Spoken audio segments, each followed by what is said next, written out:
Hello, నేను మీ సిఎస్రావు.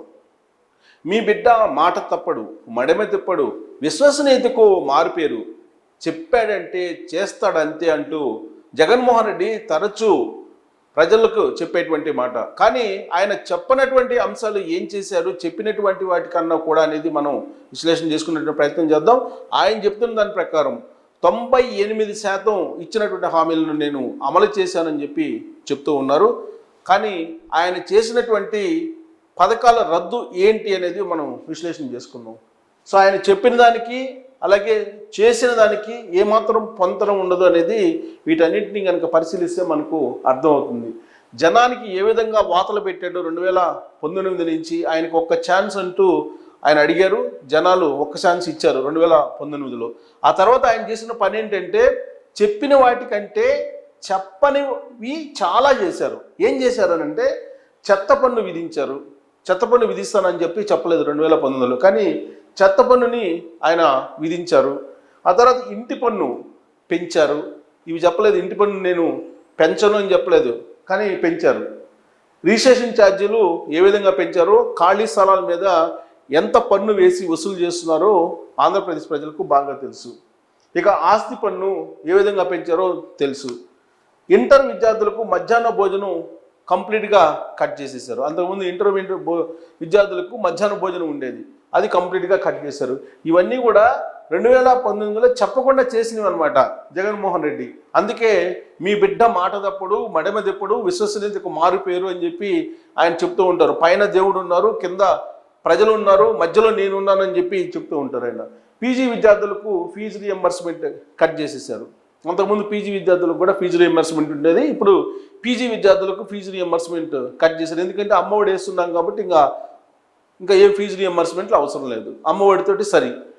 ఇక అన్నా క్యాంటీన్లు అన్నా క్యాంటీన్లు అనేవి రాష్ట్ర వ్యాప్తంగా ఎంత ప్రజాదరణ పొందావో 2014 నుంచి 2019 వరకు చంద్రబాబు నాయుడు హయాంలో మనందరం కూడా చూసాం. జగన్మోహన్ రెడ్డి అధికారంలో రాగానే అన్నా క్యాంటీన్ని రద్దు చేయడంతో పాటు అన్నా క్యాంటీన్లకు సంబంధించినటువంటి ఆ స్ట్రక్చర్స్ ఉన్నాయి కదా, వాటిని కూడా ధ్వంసం చేసేసారు ఎక్కడికక్కడ.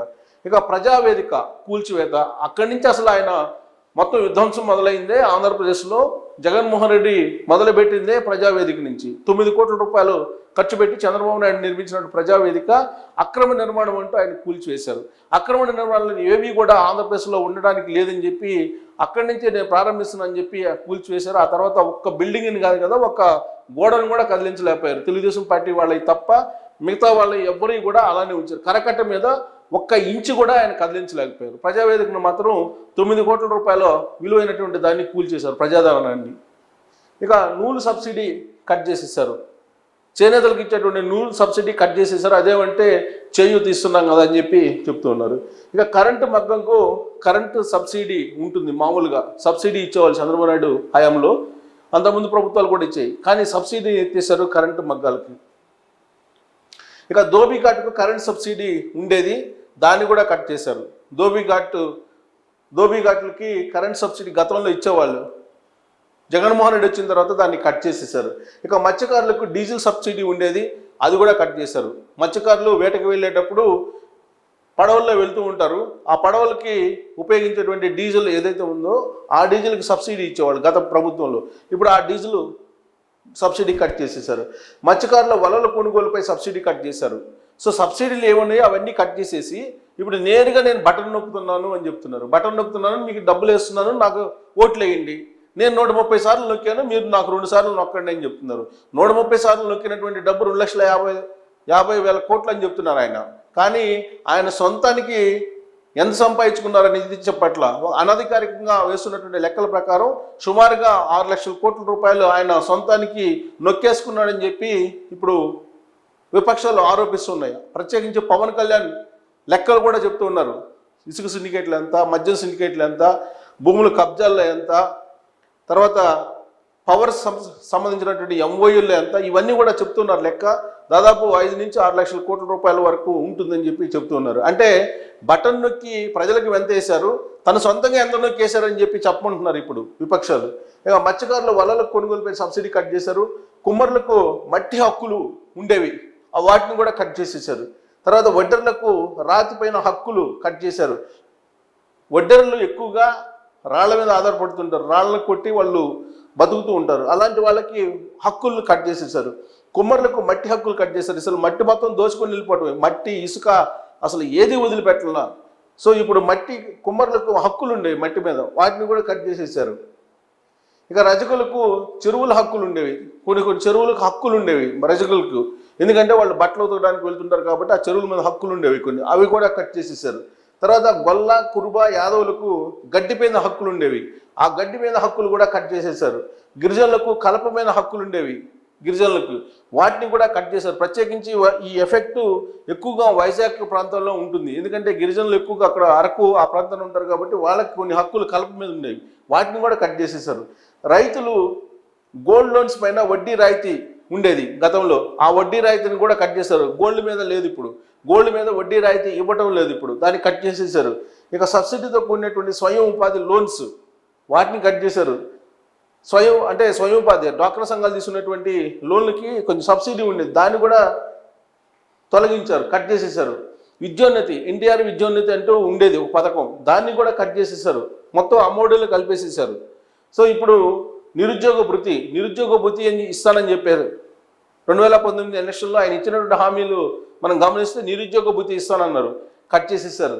సంక్రాంతి కానుక చంద్రబాబు నాయుడు ఉన్నప్పుడు సంక్రాంతి కానుక అంటూ నిత్యావసర వస్తువులు సంక్రాంతి సందర్భంగా పండుగ సందర్భంగా ఇచ్చేవాళ్ళు, దాన్ని కట్ చేసేసారు. రంజాన్ తోఫా, రంజాన్కి ముస్లింలకి తోఫా ఇచ్చేవాళ్ళు చంద్రబాబు నాయుడు గవర్నమెంట్లో, దాన్ని కూడా కట్ చేసేసారు. ఇంకా క్రిస్మస్ కానుక అంటూ క్రైస్తవులకి చంద్రబాబు నాయుడు క్రిస్మస్ కానుక ఇచ్చేవాళ్ళు, దాన్ని కట్ చేసేసారు. ఇక డ్రిప్ ఇరిగేషన్ పైన సబ్సిడీ ఉండేది. డ్రిప్ ఇరిగేషన్ అనేది చాలా ఇంపార్టెంట్, ప్రత్యేకించి ఆంధ్రప్రదేశ్లో, ఎందుకంటే మెట్ట ప్రాంతాల్లో పంటలు పండించాలంటే కనుక డ్రిప్ ఇరిగేషన్ ఉండేది. డ్రిప్ ఇరిగేషన్ మీద సబ్సిడీ కొన్ని సంవత్సరాలు, కొన్ని దశాబ్దాల నుంచి కొనసాగుతుంది, దాన్ని కూడా కట్ చేశారు జగన్మోహన్ రెడ్డి. ఇక 1000 SFT ఉంటే పథకాలు కట్. ఇప్పుడు ఏవైతే నవరత్నాలు చెప్తున్నారో జగన్మోహన్ రెడ్డి, ఆ నవరత్నాలకి అర్హులు ఎవరంటే 1000 SFT కంటే కూడా ఎక్కువ ఉండటానికి లేదు స్థలాలు, 3 చక్రాల వాహనం ఉండకూడదు, అలాగే కరెంటు బిల్లుల పేరిట కరెంటు బిల్లులు, ఆ కరెంటు బిల్లు కూడా 200 యూనిట్లు దాటడానికి లేదు. ఆ తర్వాత పథకాలు కట్ చేస్తారు. 200 యూనిట్లు కూడా కాదు, ఆయన పెట్టింది 150 పెట్టారు, ఆ పథకాలు కరెంటు బిల్లులను పెట్టి 50 యూనిట్లు దాటితే కరెంటు బిల్లు పథకాలను కట్ చేస్తారు, ఇచ్చేటువంటి పథకాలు నవరత్నాలు. ఇలాంటి కండిషన్స్ పెట్టారు, పథకాలను వీలున్నంత వరకు కట్ చేసేసారు. సో ఇది జగన్మోహన్ రెడ్డి 2019లో ఏవైతే చెప్పారో హామీలు, వాటిల్లో మనం కొన్నిటిని ప్రస్తావించాం. పథకాలను ఏమేమి కట్ చేశారు, ఆ పథకాలన్నింటినీ కట్ చేసి ఈయన ఇప్పుడు బటన్ నొక్కుతున్నారు. సో ఆ పథకాలకి గతంలో కేటాయించినటువంటి బడ్జెట్ కేటాయింపులు ఇప్పుడు జగన్మోహన్ రెడ్డి బటన్ నొక్కి ఇచ్చినటువంటి డబ్బులు లెక్కేస్తే కనుక అప్పుడు సంక్షేమ పథకాలకు ఇచ్చినటువంటి అమౌంటే ఎక్కువగా ఉంటుంది.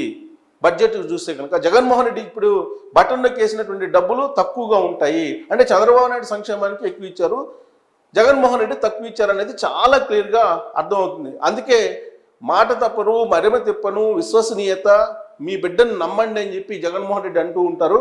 సో ఇవన్నీ చూసిన తర్వాత ఇప్పటికి కూడా మీరు జగన్మోహన్ రెడ్డి నమ్ముతారా లేదా అనేది మీరే తెలుసుకోవచ్చు. Thank you very much.